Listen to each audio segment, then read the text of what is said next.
Rhonda, thank you so much for joining us.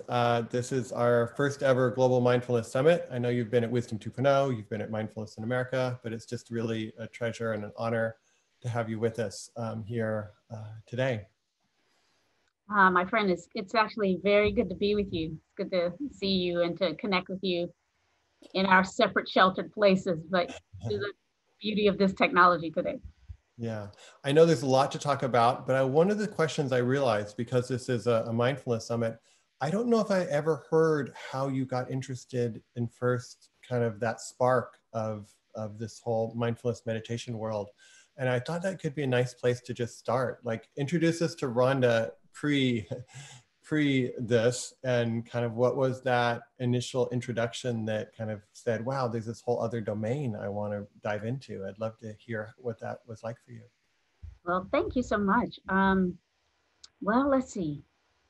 I started, exploring mindfulness. Let's see, it was, way back in around 1993, right after I finished law school.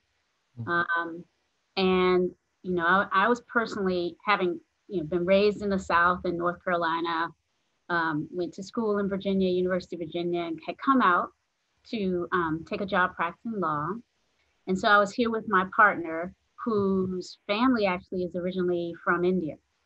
Now, my partner in attendance doesn't himself really practice mindfulness, let's say, in any official way, but he happened to have on the bookshelf in the apartment that we shared a book, and it was called the Bhagavad Gita for Daily Living. And in this particular book, there were some translations of, deep teachings from the Hindu tradition, including a way of introducing what was called one-pointed mindfulness meditation practice for concentration and for centering.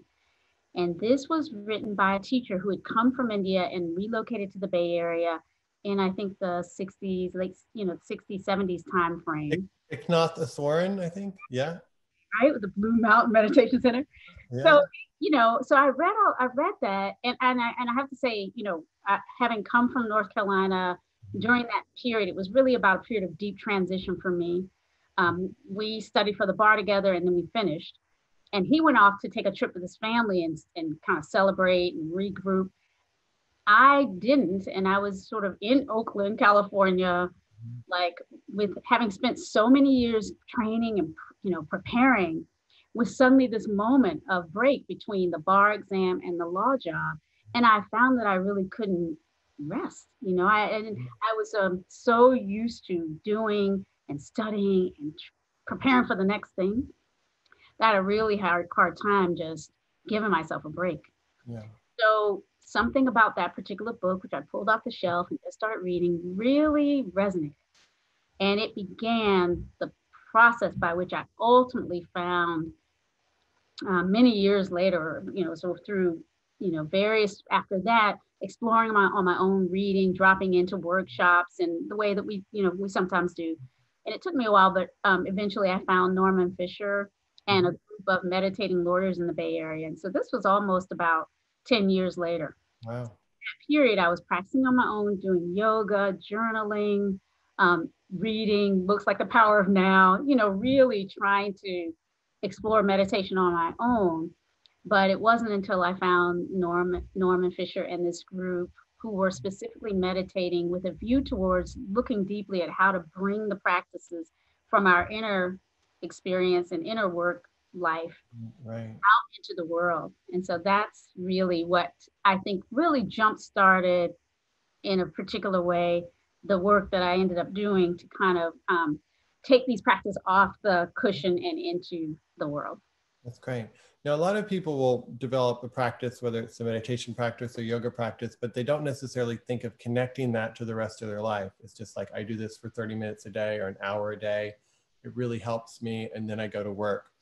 And it seems like what happened in your life is you found something that's really beneficial, and then you thought, well, this should be integrated. And I'm wondering how that integration started happening. You're a law professor, of course, and that was not a common topic to begin to bring into a law setting. And so I'm curious what your experience was there as you personally started to feel like part of your path, right? Your journey was to do this, and what the response was or how you navigated that. Yeah. Well, as I was saying, at first, it really was just a kind of a thirst and a hunger for some personal practices. I'd gotten all these formal trainings in higher education and even the military. I was a military officer, some people don't know. I did not know, no. Yeah, I did Army ROTC. I almost went to West Point soaring. That's a whole different interesting story. That's But fascinating. all of that was because I had family who had been in the military, and a stepfather was really trying to get me to go. It wasn't in my heart to do all of the West Point, but I needed financial and other support. It seemed like a good support. So I did also Army ROTC training, graduate school in sociology, law. All of those trainings, prepared me for a certain kind of conventional success, of course. Without them, I wouldn't be here, I'm sure. But at the same time, they really left me, I think, bereft of a sense of deep connection to a well of resources. I also call them inner resources of the sort that I felt I might need to actually make good on all of this education. Because as a Black woman, having migrated across the country and entering into the field of law, not one typically where people like me necessarily come in as lawyers and thrive. I was really feeling some stress, frankly. So that tension of growing into these new opportunities, but also feeling potentially like these opportunities were themselves maybe splitting me off from some important sense of where I come from before and the communities I'd been connected with before. So I was feeling lonely, feeling, unsure.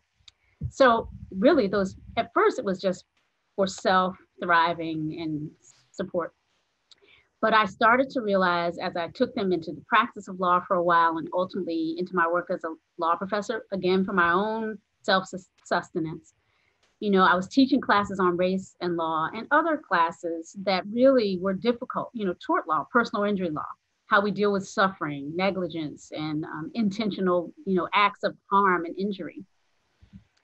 Those kinds of, conversations I was having with young people from all across the world, frankly, at the University of San Francisco, I really started to see how much my own practices were helping me to be able to stay in these difficult conversations. And, year after year with a whole brand new group of students, open classes where we start looking at racism in American legal history from our different perspectives, try to make some sense of it, and to connect, right? Not just to be finding ourselves angry and divided at the end, but to find a way back to each other. So I realized I was relying on those mindfulness practices that had started out as personal support for being able to do that. And yeah, somewhere around 2003 or 4, I just was like, if I can't bring this into these classes, I'm missing out. The students are missing out. Legal education seemed to be missing out. And so that's when I really started to, frankly, just quietly bring some of them into the practices, or into the classes and into the work I was doing with my students. So bringing simple meditation breaks and pausing at the beginning of class, in the middle, practices for compassion, loving kindness, interrelational mindfulness practices like eating together and sharing each other's stories. So I just started bringing that in and really seeing my students seeing that it would help them navigate these hard conversations, the periods in the class where often you would get depressed because, we will. Studying classes like racism in history, or even now, climate change. I talk to university professors across the disciplines now about what it's like to teach hard topics. And we all have in common that we know there's like an emotional landscape that is getting churned as we do this. And that's one of the reasons that for me and for others now, a growing network of people across higher education generally have been bringing mindfulness in as a deep support for that work. And how did the students respond going to a class where they're trying to become law students and all of a sudden they're introduced to a compassion exercise? What was the response like from the students? Really from the beginning, they were the biggest sort of, I wouldn't say cheerleaders because it wasn't like that, but their response their positive response really helped me ground in the sense that, yes, this makes sense. Mm-hmm. They really seemed to settle, you know. You could really, so at first it was just like a sense in the classroom Yeah. that this was like becoming a kind of an oasis. Yeah. And despite all the challenges and the difficulties, because obviously we're in a particularly challenging moment right now, but you know, Yeah. life as a young adult trying to make sense of the world is always challenging. And then coming into these conversations with people from all different countries. I mean, we're in San Francisco, so very diverse backgrounds, very different racialized identities, genders, all of that in the room. There was a way in which I could feel the sit down regulation, the kind of almost the we now know it's neurobiologically shown that these practices can help us actually calm ourselves. Yeah. And so first it was like, you know, feeling that they were benefiting, and then certainly hearing that. And then of course my classes have always certainly, you know, the enrollments have shown it too. I mean, the students have shared with me following in their evaluations, and then year after year, and just making my class, you know, one of the most popular in our law school. Wow. This is something that truly meets the need. And then from there, myself and other colleagues developed a class called Contemplative Lawyering, which moved out of the space of just reckoning with these difficult issues around race and racism, and really just seeing it, how these practices could support just being a wise professional, being called in to help people resolve conflicts from family law to immigration law to even corporate law, how that role of the lawyer and advocate and counselor could be benefited by these practices. So now we do that as well. That's beautiful. And then not so long ago, you wrote a book, The Inner Work of Racial Healing. And wow, is that pertinent for our time? I think you wrote it, it was published maybe a year or two ago, if my memory serves me. Oh, The Inner Work of Racial Justice. Racial justice. Ourselves and transforming our communities through mindfulness. And it actually just came out in October of 2019, but of course I've been working on it for a while. Right, right. And so, you know, a lot of people have some meditation practice and they feel very kind of comfortable in that. But as soon as they get into the topic of race, or as soon as they get into a topic of privilege or justice, like it's easy to lose whatever mindfulness we have and either feel blame or feel reactive or lose kind of capacity. So I'm wondering, what have you learned about, both as individuals, as cultures, as a world, things that we can do to kind of, and of course, to really understand those, everyone should read your book. But I'm wondering, what have you learned and some lessons that you can kind of guide us about how to kind of move into that arena and not avoid it, not like say, oh, I'm not going to talk about this, and not also go in and get reactive and start to have these blaming conversations, but where is it that we can begin to engage in a way that actually is honoring to ourselves and helps to cultures to transform what we all know to be really harsh and unfair systems, whether that's the justice system or how much money people make or opportunities. And I feel like there's a lot of desire now and a lot of seeing of the problem.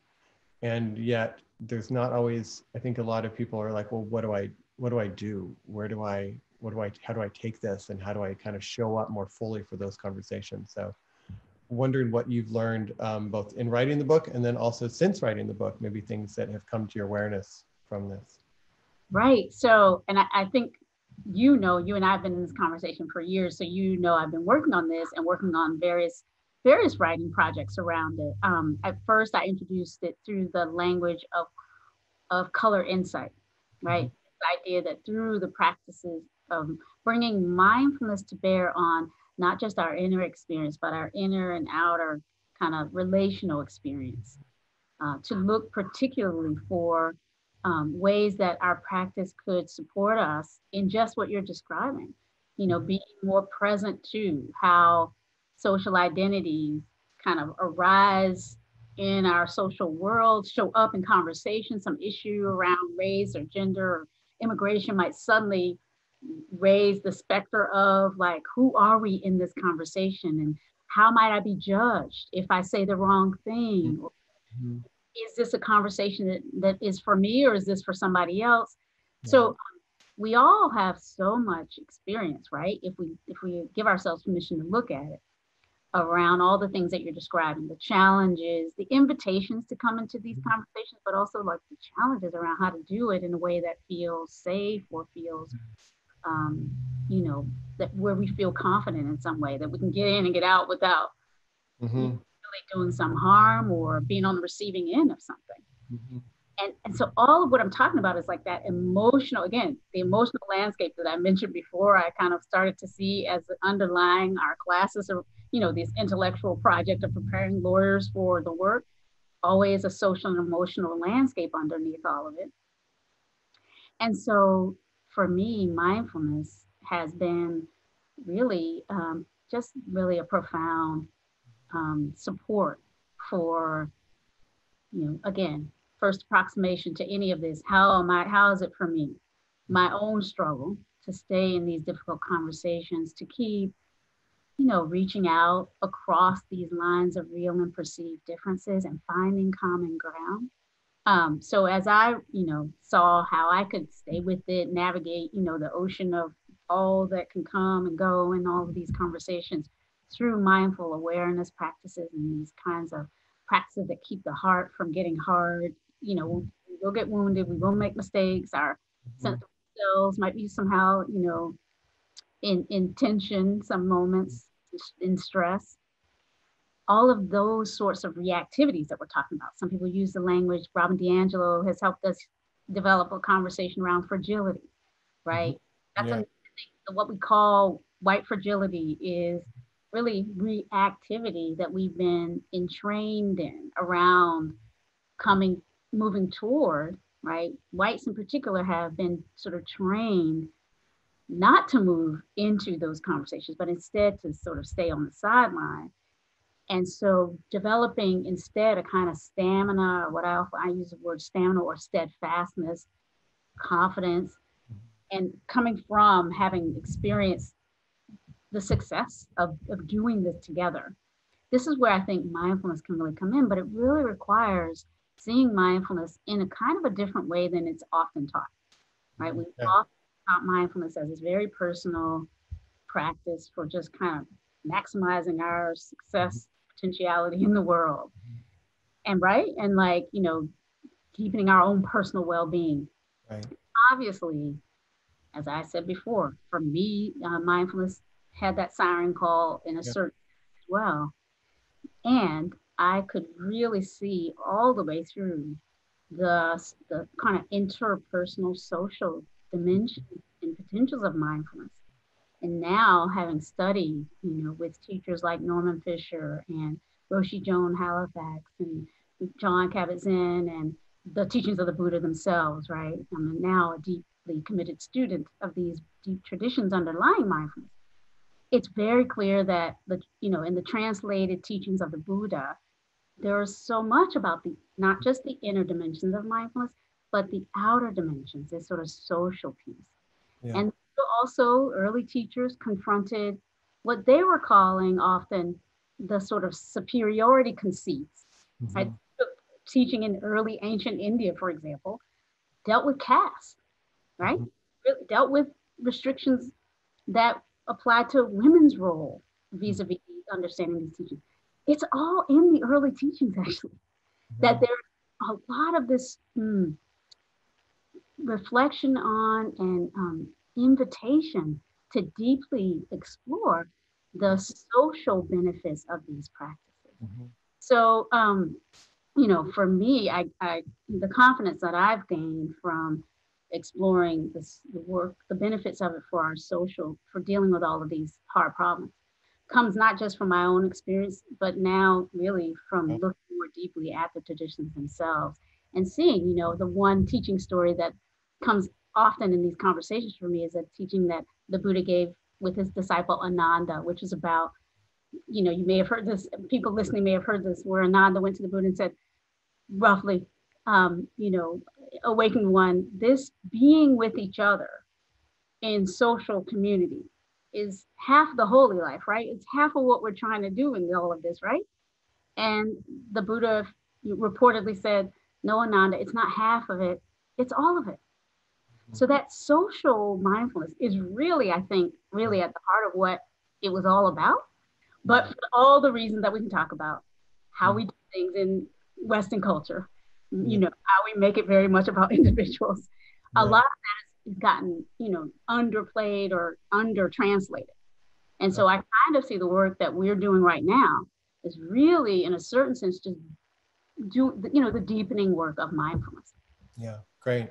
And I'm wondering that the topic of white fragility seems to be a really important one in our society today, and really getting attention to it. And I think as I look at that topic, one way is to just avoid any difficult conversation. Another way is to make that conversation really reactive. Well, I didn't do that and you don't understand.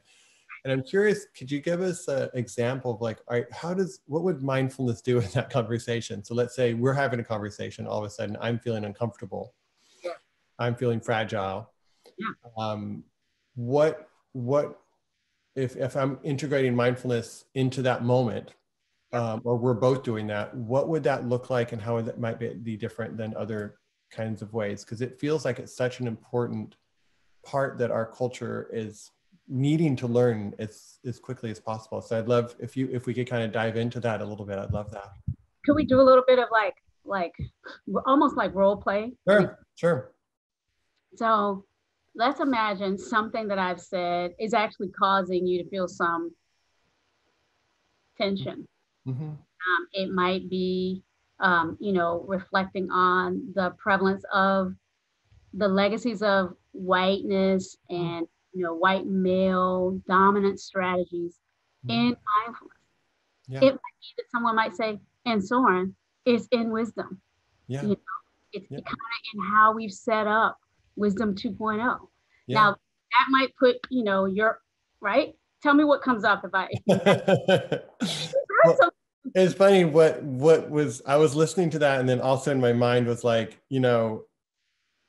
everything in your life happened because you're a white male. Like, put yourself in a different thing, and none of you would not be able to do anything, right? Good or bad. Yeah. And so for me, I have two parts. One part is really curious, and a second part is really defensive and feels like, no, that's not the whole truth. Let me explain. You don't understand. We're good people. We're trying our best. Like, so I have those two parts that I notice. Yeah. All right, great. So pausing just right there. Okay. And breathing in and breathing out. As you put it, you noticing the sense of the defendedness on the one hand, and the curiosity on the other. So as we breathe in and out and bring mindfulness right here, right, just right in, right. This is an opportunity to kind of navigate these waters with the support of mindfulness. I'm sort of putting my hand out like this, like it's kind of like, to whatever degree we might be grasping suddenly for like feeling comfortable, getting out of this place. Mindfulness actually is an invitation to say, let's hang out a little bit before we grasp and explore what's coming up a little bit more. Got it. So it could be the defensiveness reaction, or it could be the curiosity piece, or whichever is most prevalent right now. The invitation would be pause. What's happening in the body? Where, when you say you're feeling some defensiveness, could you speak to where you're feeling that in the body? Yeah, I feel it in my chest, and it kind of spreads out into my shoulders. There's a little bit of like this kind of going forward energy that I notice. And if you can breathe into that, just continue breathing in and out. And as you feel that, just sense what else is here as you breathe in and out. It feels like there's a desire, there's a fight for something, or reactive to weird, I don't know why it says this, but it's like, I need to fight for my life is the phrase that pops up I don't quite know how that makes sense, but that's what I hear. So as you kind of noticing that feeling of needing to fight for your life, breathing in and out, can you notice anything else? Feeling the ground beneath you. If I invite you to feel literally, yeah, right now, I feel a lot of sadness, actually, and I feel a lot of kind of sadness slash remorse for um,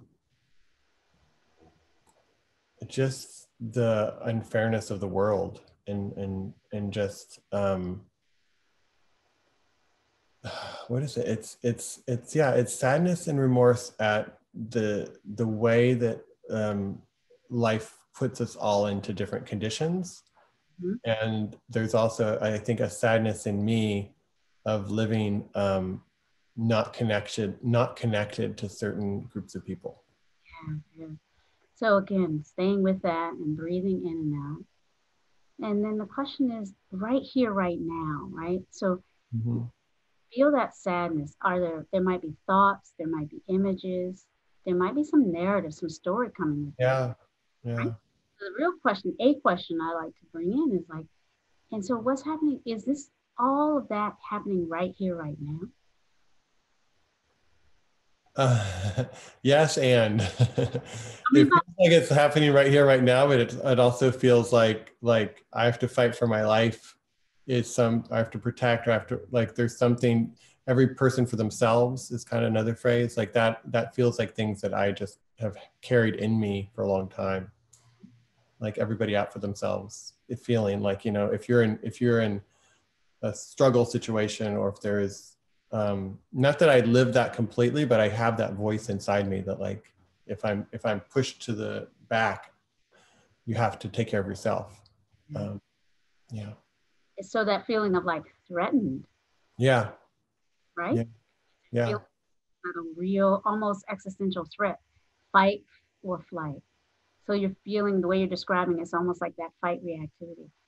But and as we breathe in and out, is there really any sense into what's happening right here, right now? Is there a threat? is there what? I'm sorry, Rhonda?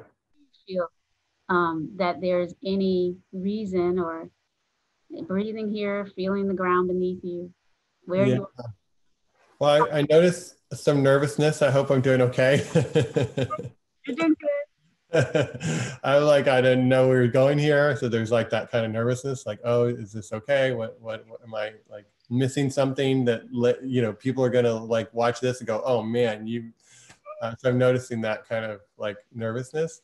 good. And I'm also actually noticing a certain ease. Mm, Interesting. I notice a certain comfort in just talking about it. And yeah. my system has softened as I have just kind of named those experiences that I think I'm kind of afraid to feel. So there is I notice, like, my breath is like a slowed down, and I do feel like there's a steadiness in Mm, just being in the conversation. Yeah. yeah. So yeah, just and then as we explore what that steadiness feels like, breathing in and breathing out. A steadiness feels like there's nothing that's needing to be protected, and there's nothing that's needed to be held back, or like underneath the surface. There's nothing that needs to be kept underneath the surface. I think that's probably more of a safer way to say it. To me, that's connected to the steadiness. Mhm. Yeah. We could continue to explore this, but basically the sense I'm hearing from you is you're able to start to feel in your body a way in which, yes, you can feel threatened. Mm-hmm. All can feel this in the social world, actually. Mm-hmm. There's a lot of that dynamic of there's not enough Yeah. for themselves. It's not only something you feel, someone. So in Mm-hmm. these conversations, we can hear in each other something that resonates.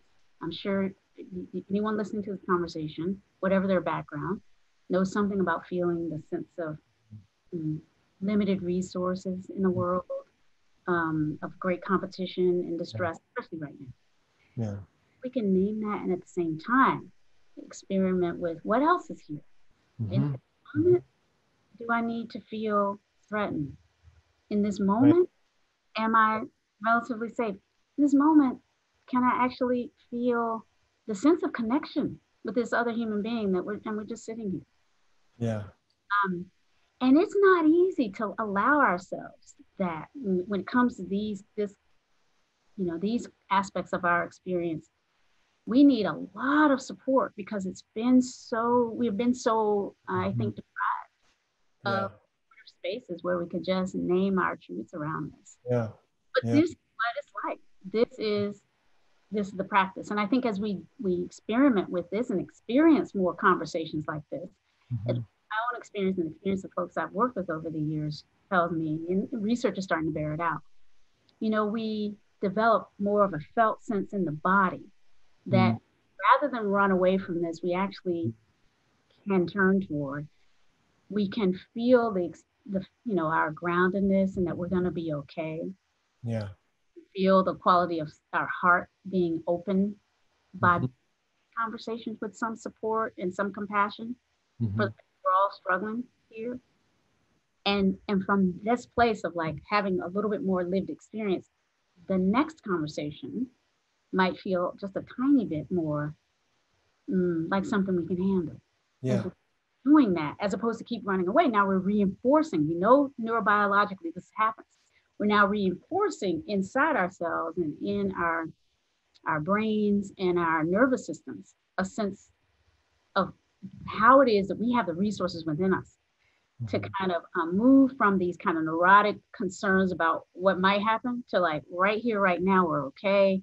Right here, right now, I'm profoundly much more capable of holding difficulty than maybe I've ever allowed myself to feel. Yeah, And that's beautiful.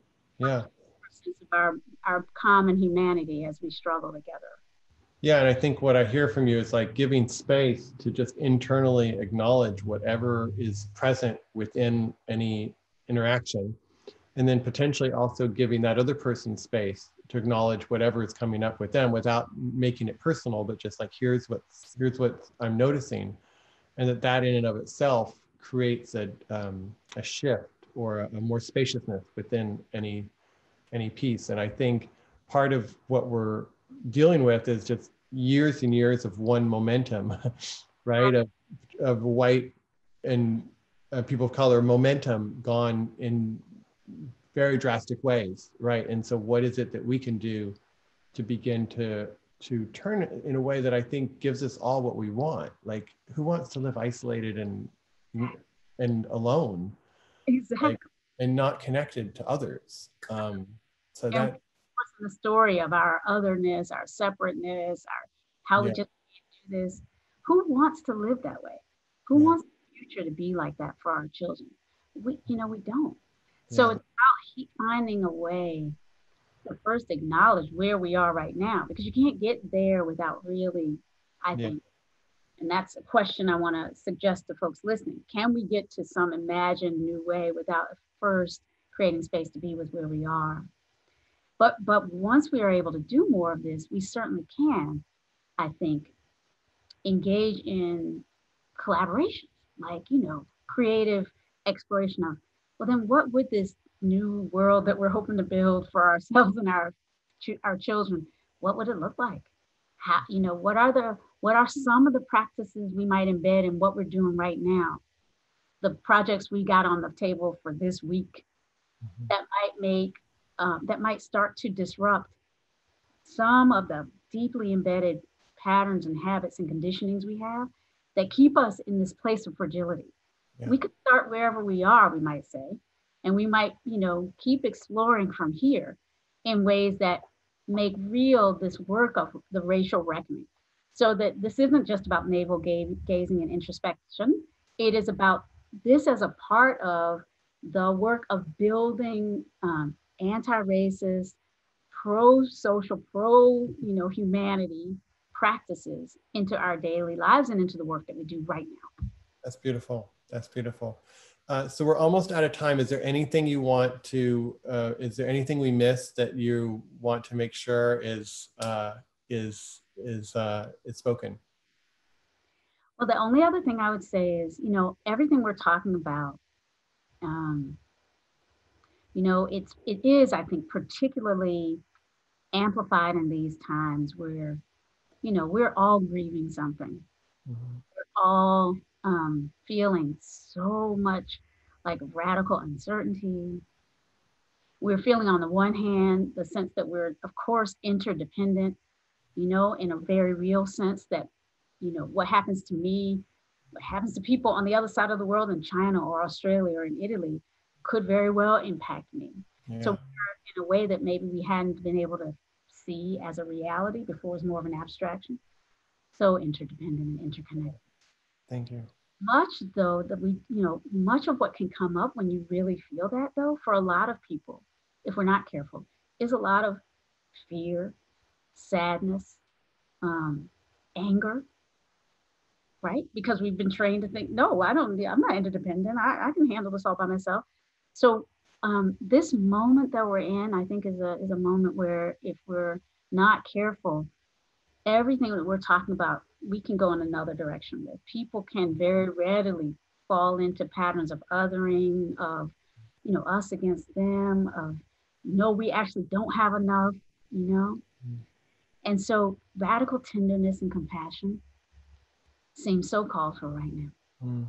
And just seeing that everything we're talking about has a special call right now, partly because human beings in the kind of level of heightened distress that we're in right now, if we're not careful, if we don't have places where we can explore noticing our pain, our grief, our anger, our rage, the sense that we don't know how to move forward together, if we don't have spaces where we can name that, in the absence of spaces like this, it's, there is a lot of reinforcement and effort to reinforce the sense of, us versus them, draw those lines, build those walls. So I really do just want to amplify that what we're talking about is, I think, kind of essential. It's really about mindful, emotional, and social intelligence applied to not just issues of race and such, but really all of the challenges that we're facing right now and the intersectionality of all of that. So yes, it's about race, but it's also about climate distress, pandemic distress, dealing with our families. How can we name our pain and our aspirations for joy? How can we create more space for us to mess up and keep being vulnerable but growing together? It's really the same work. The inner work of anything is the inner work of everything. So really just to name that, in my view, this work that you're doing, Soren, I really honor and appreciate you, the insight that you bring to just staying with it, and the energy you bring to helping all of us grow in our own different ways. Because I think that in a certain sense, we're called to see that in this time, what we're doing right now it's like deep medicine. The medicine we need for this time. Thank you. Thank you. Thank you, my friend. Thank you.